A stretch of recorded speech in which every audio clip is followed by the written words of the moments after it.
Hi, my name is Emma. I live in a small house in Madison, Wisconsin, with a creaky back porch and a garden full of overgrown rosemary.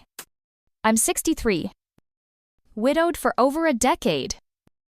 And every summer, for as long as I can remember, I packed my car with fresh jam, old board games, and Tom's favorite flannel shirt, and drove out to our lake house on Mendota. The key to that house still hangs on a little hook beside my back door. I see it every morning, right next to the shopping list and the church bulletin. That key is old now, the brass dulled and smooth from time and memory.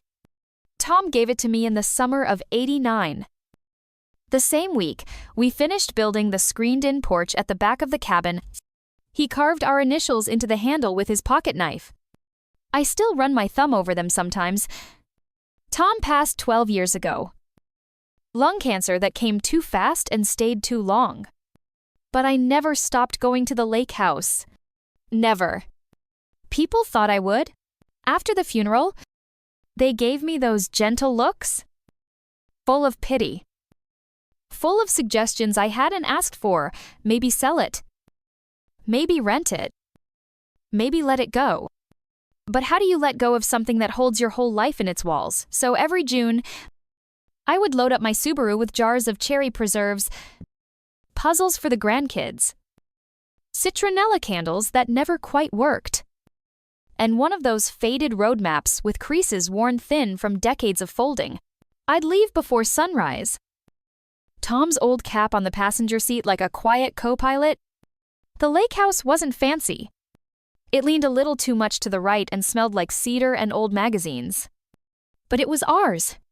Tom and I laid the floorboards together. We argued over the paint color, planted birch trees that grew faster than we thought they would. Our son Lucas took his first steps on that front deck. His muddy handprints still mark the inside of the shed door, too faint now to scrub off. Too sacred to ever try. I kept the traditions alive after Tom died. I restocked the pantry with powdered sugar and pancake mix. I cleaned out the fire pit, still charred from that. One summer we overcooked everything. When Lucas got married, I made room for Kelsey's gluten-free snacks and special oat milk. When their daughter, Madji, came along, I kept extra blankets and a well-worn copy of Goodnight Moon tucked in the bedside drawer. Every summer, I was the first one there and the last to leave. So when Lucas texted last June that the trip was off, that there were electrical issues and it wasn't safe, I didn't question it.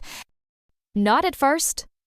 I just read the message, looked up at the key on its hook, and quietly canceled the eggs I was about to beat for the zucchini bread Maggie loved. I didn't ask questions. Maybe I should have.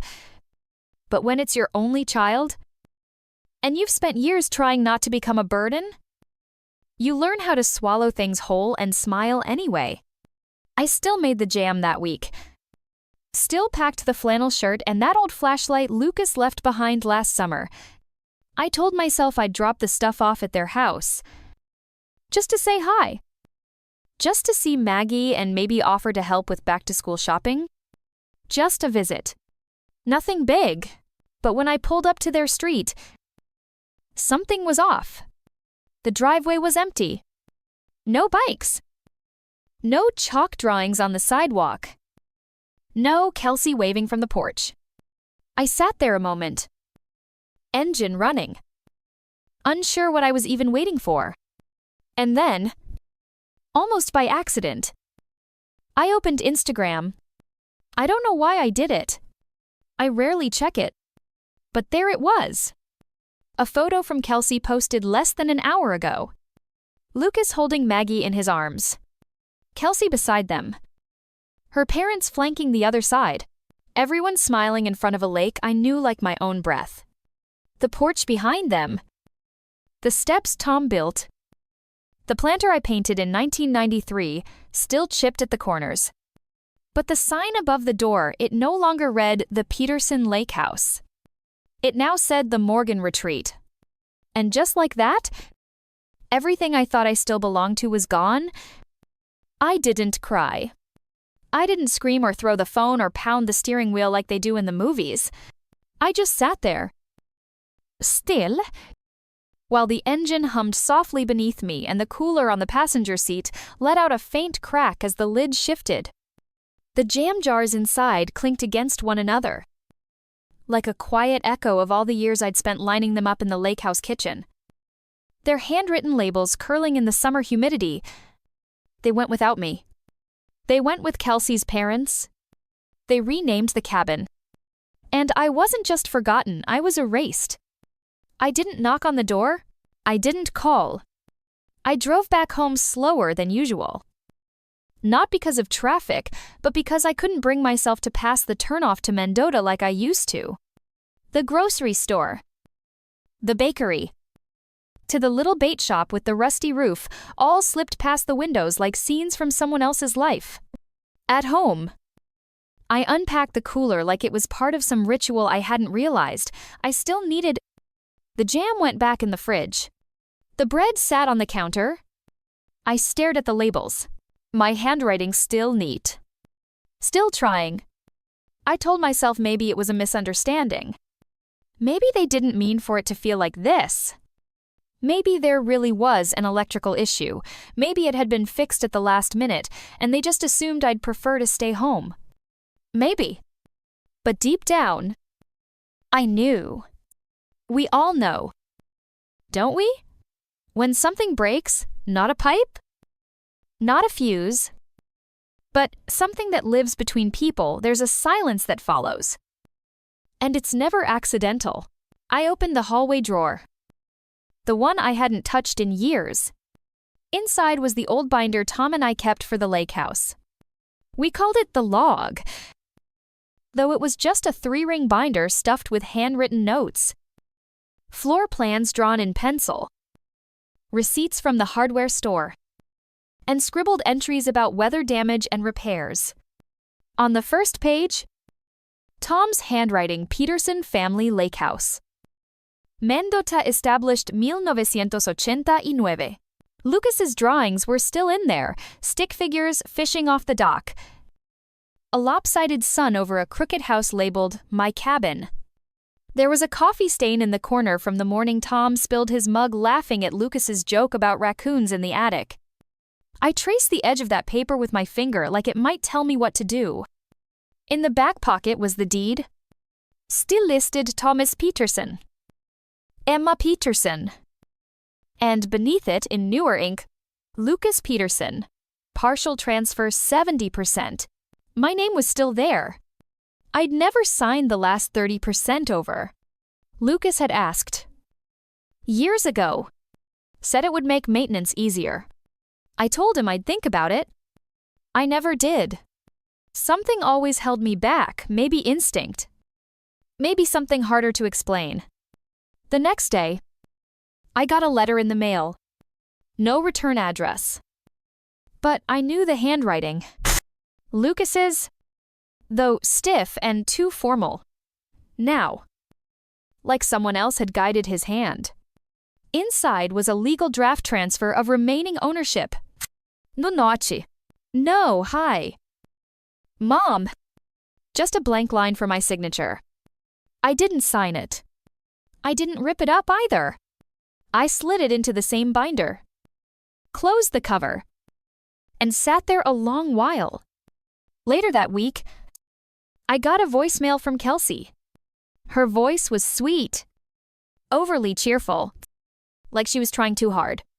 She said they hoped I wasn't upset, that the trip came together last minute, and it just made sense logistically to go with her parents this time. She said, we hope to still see you at Thanksgiving. She didn't mention the name change. She didn't mention the binder, the jam, or Tom. I deleted the message. Not out of anger, out of understanding. This wasn't forgetfulness. This wasn't poor communication. This was design. Akiet. Careful edging out one summer at a time. One seat at a time. One memory at a time. They didn't want me at the cabin anymore. They wanted my silence. They wanted my absence. And, eventually, they wanted that last 30%. But they didn't get it. Not yet. And that mattered more than they realized. It was a Thursday when I sat in my kitchen, staring at that unsigned transfer form, like it might catch fire if I blinked too long. The house was quiet, not peaceful. Not calm. Just hollow.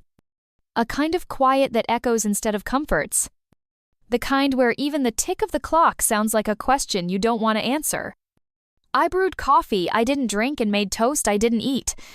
I left the television on just for the noise, flipping through channels I couldn't follow, letting news anchors and sitcom laugh tracks fill the space Tom used to take up with stories about fish too big to keep and nails too bent to use.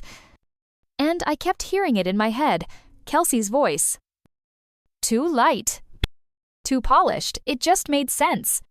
Like memories were just logistics. Like love was a calendar slot. That phrase. It just made sense. Played over and over like a stuck note on a piano I didn't know how to fix. I thought about that summer when Lucas was 12. When he stayed up late trying to catch fireflies in a mason jar, and Tom taught him how to hold a hammer the right way. I thought about how Lucas used to call me just to ask if I remembered the creaky spot on the back hallway floor, the one that always made him tiptoe past it like a spy during hide and seek. When did that boy disappear? Or maybe he didn't. Maybe I just stopped being a part of the story he wanted to tell. That afternoon, I went out to the garage, the place where we kept all the lake house gear. The folding chairs, the fishing rods, Tom's old tool belt still stiff with time. I lifted the lid of the cedar chest where we used to store the off-season things. The air inside smelled like dust and pine and a little bit like sunscreen that expired a decade ago. Tom's flannel shirt was still folded on top. Like always, I slipped it on. It didn't fit the way it used to. The sleeves hung long over my hands. My shoulders narrower now. Older. Smaller. I sat on the edge of the workbench and let the silence settle, not crash. Not scream. It just filled the space like water rising in a boat with no patches left. Later that evening, I checked my voicemail again. There was a second message. This time from Lucas. His voice was flat like someone checking in during halftime. He said he hoped I understood that the cabin had needed work, that Kelsey's parents had paid for some updates and helped with the mortgage. It made sense. He said again. Like that explained everything. I mentioned the photo I saw, the sign above the door, the name that used to be ours. He paused, just for a moment. Then he said, "It wasn't meant to hurt you." He said the memories I was clinging to were mine, not his. He said it gently, but it cut deep. He told me it wasn't healthy to treat the lake house like some kind of shrine. That I was getting older. That maybe it was time I focused on staying comfortable, on letting go. Letting go. Like that was just a switch you flip? A chapter you can close because someone else bought the pen. I thanked him for his honesty. And I hung up. Then I sat back down at my kitchen table. The sun had dipped low. And the jar of cherry jam I hadn't delivered was still half wrapped in a paper towel. A line of ants circled it, now methodical, oblivious. I watched them for a while. Then I stood, picked up the jar, and threw it in the trash. Not in anger. Just, finally, that night, I opened the hallway drawer again. This time, I wasn't looking for comfort. I was looking for evidence. For something real. And there it was, the binder. The floor plans? The deed my name still printed at the bottom in Tom's handwriting. I hadn't given it away. Not yet. And suddenly, everything that had felt like loss began to feel like a line, one I could still draw. I just had to decide where. The next morning, I woke up with a kind of clarity I hadn't felt in weeks. It wasn't anger. It wasn't even sadness. It was something cleaner. Sharper. Like frost on the window before the sun hits brief. But honest. I got dressed. Pulled my hair back. And slipped the deed and that unsigned transfer form into the cabin binder. Then I added a note card. Blank except for one sentence in my handwriting. It still belongs to me. I drove across town to the law office Tom and I had used when we first bought the lake house. It was a small red brick building tucked between a florist and a bakery that now sells gluten-free muffins and oat lattes. The front desk receptionist looked up, surprised. She still remembered my name. Emma Peterson, she asked. Flipping through a filing cabinet. We still have your original property documents in storage? I nodded. They set me up with a lawyer named Malcolm Wells. Mid-40s. Clean suit. Calm voice. He offered me water. Then sat across from me at the long oak table and listened, really listened, as I told him about the cabin. The key. The name above the door that no longer existed. He didn't interrupt. He didn't give me platitudes or legal jargon. He just looked through the paperwork quietly. Respectfully. Until he landed on the form Lucas had sent me. He raised an eyebrow. Do you want to retain your ownership? Mrs. Peterson, he asked. I nodded once. Good. He said. Because you have options. He outlined them with measured confidence. I could force a buyout. Lucas and Kelsey would have to pay me the current market value for my 30% ownership. I could refuse any future structural or naming changes without my consent. Or I could donate my portion to the Mendota Historical Trust, a local preservation nonprofit that would protect the property under its original family designation, the Peterson Lake House. That third one hit different. Like someone whispering, "You're not invisible." Then he showed me the valuation.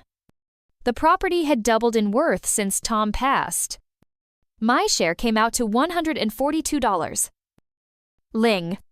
I stared at the number for a long time, not because I wanted it, but because it was proof, tangible proof that my presence wasn't just sentimental.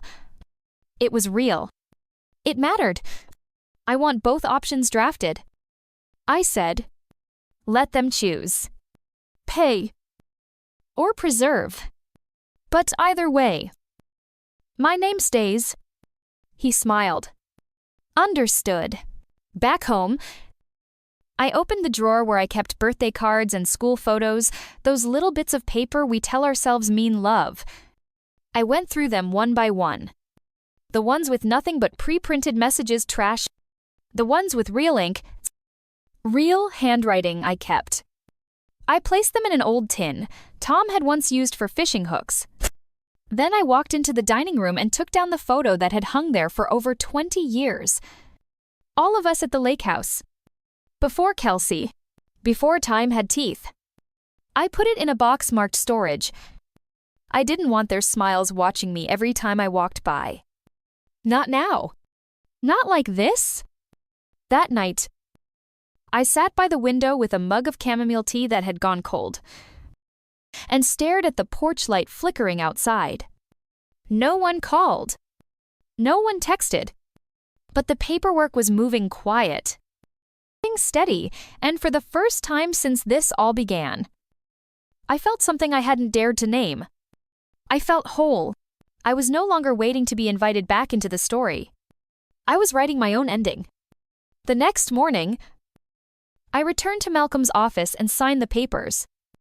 I chose the buyout clause simple, clear, final. The deadline was 60 days, 8. If Lucas and Kelsey failed to pay, I'd donate my share to the historical trust, and the property would be locked from any future renaming, sale, or major changes without board approval. It wasn't revenge. It was memory. Protected. By Monday afternoon, Malcolm sent the documents by courier, no phone calls. No soft explanations. Just a stack of truths on paper and a timeline. And I went into the backyard and trimmed Tom's rosemary bush. The one that always grew wild. My hands smelled like pine and lemon and old earth. By the time the sun set, I didn't feel forgotten. I felt like a woman who had drawn a line, and this time, no one was going to cross it without asking. 2 days after the papers were delivered, I received a certified check. Not from Lucas. Not even from Kelsey. It came from a joint account labeled L. Peterson and K. Morgan. There was no note. No message. Just the check, $142. 000 in cold. Silent ink. I deposited it without ceremony. No emotion. Just quiet purpose. Later that evening, I took the cabin binder down from its shelf, the same shelf where it had always sat, untouched yet never forgotten. I flipped past the deeds, the floor plans, the old snapshots of Tom measuring fence posts with a pencil behind his ear. Then I slipped a new card into the pocket. Cabin equity sold. History retained. That night, I slept the full night through for the first time in months. No dreams. Nah tension in my chest. Just sleep. Steady and solid. In the morning, I made coffee and didn't flinch at the silence. Because this silence, it belonged to me now. Not absence. Not punishment. Space. And space, I was learning, meant freedom. A few days later, I stopped by the church rummage sale to drop off a stack of Tom's old flannels and some mystery novels I'd long since given up finishing. I wasn't planning to stay. Just a quick visit. That's when I saw her, Hannah. She was taller now. Early 20s. I guessed. The last time I'd seen her, she was still in braces and braiding friendship bracelets on the porch railing. Now, she looked like a woman who had learned to speak gently but think sharply. She spotted me before I saw her. "Emma," she said, her face brightening with something close to relief. We shared that awkward half-hug people give when time has passed but memory hasn't. Then, right there beside a folding table full of chipped mugs and old vinyl records, she said it. I heard about the cabin. She didn't say how. She didn't need to.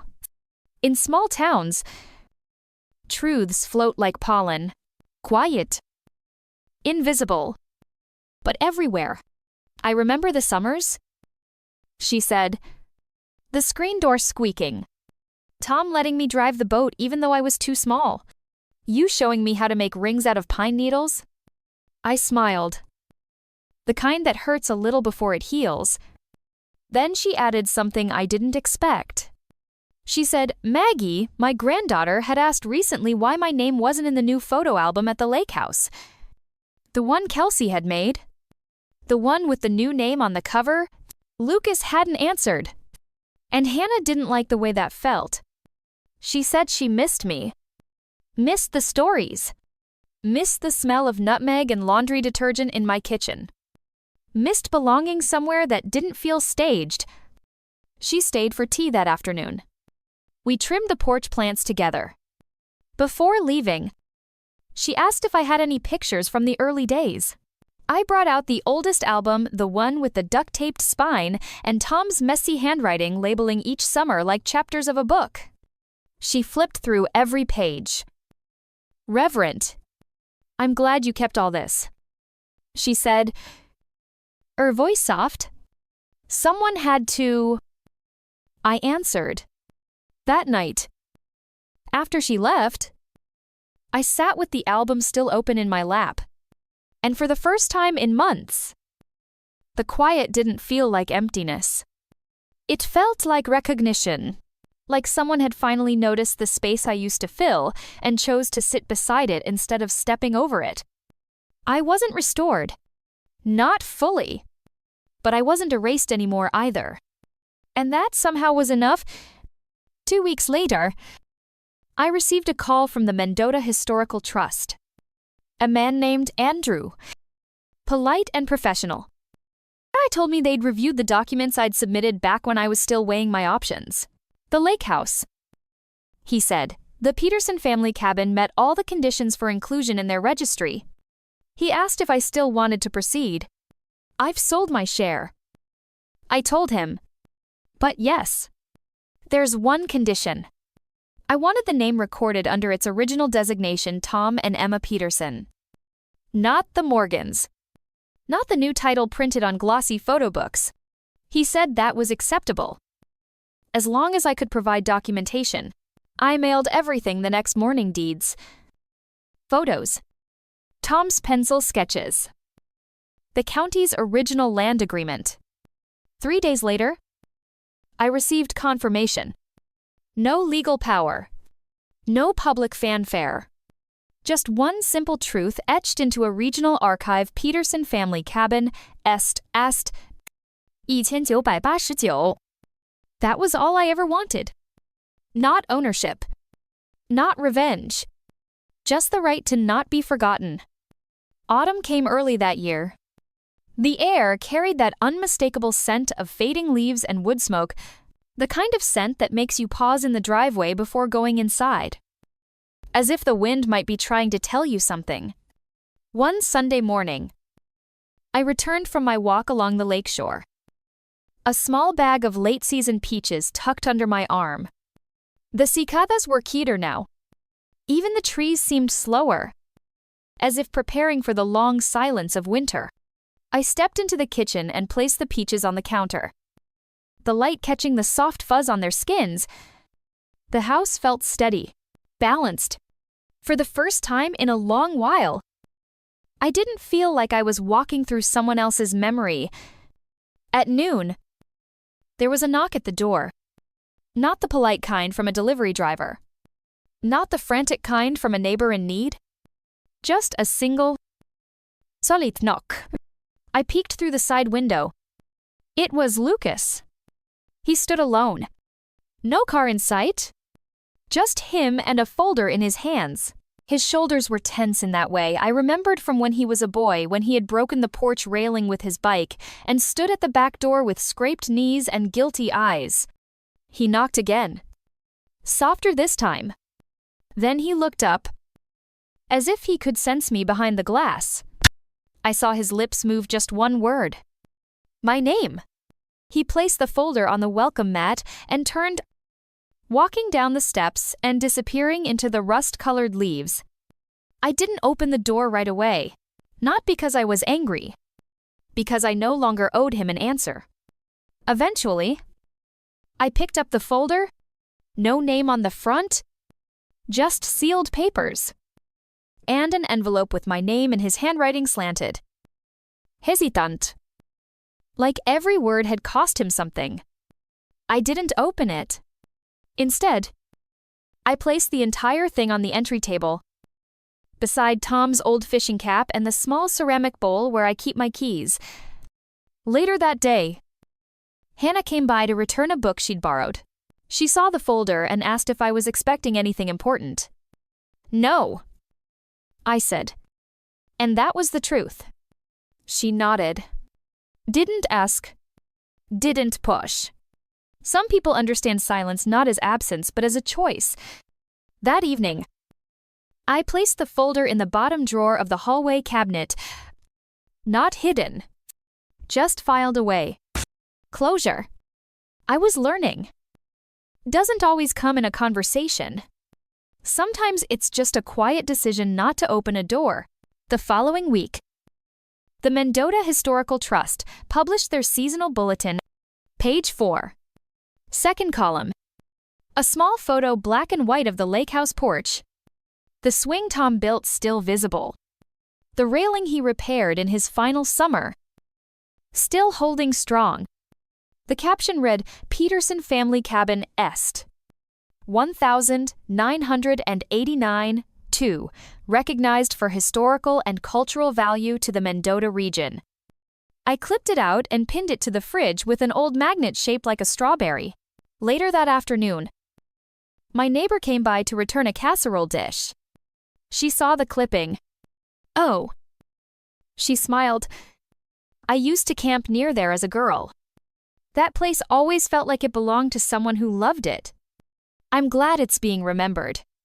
I smiled too. Said nothing more. In the days that followed, I moved slower, not from sadness, but because I didn't feel the need to prove anything anymore. I baked more. Not to fill the house with noise, but because the kitchen held quiet better than any other room. One evening, I opened a box of old photos, not out of longing, just curiosity. I found one of Lucas at 5 paint on his hands, laughing. One of Tom holding a trout, grinning like he'd caught the moon. One of me, hair pulled back, half laughing at something nobody remembered. I placed 3 of them in a new frame. Just the 3 of us. No one else. I set it by the hallway switch, where the morning sun could find it. A few days later, a letter came. From Maggie. Handwritten. She said she'd learned about the cabin's registry at school. Her friends thought it was cool. She said she was proud. She said she wished she'd had more summers there. She said, "Thank you for keeping it real." Her words. Not mine. I didn't cry, but I did read it twice. That night, I wrote a single sentence in the back of my recipe journal. Legacy isn't something you're given. It's something you choose to protect when no one else will. And the next morning, I made peach jam. Not for anyone else. Just because I still could.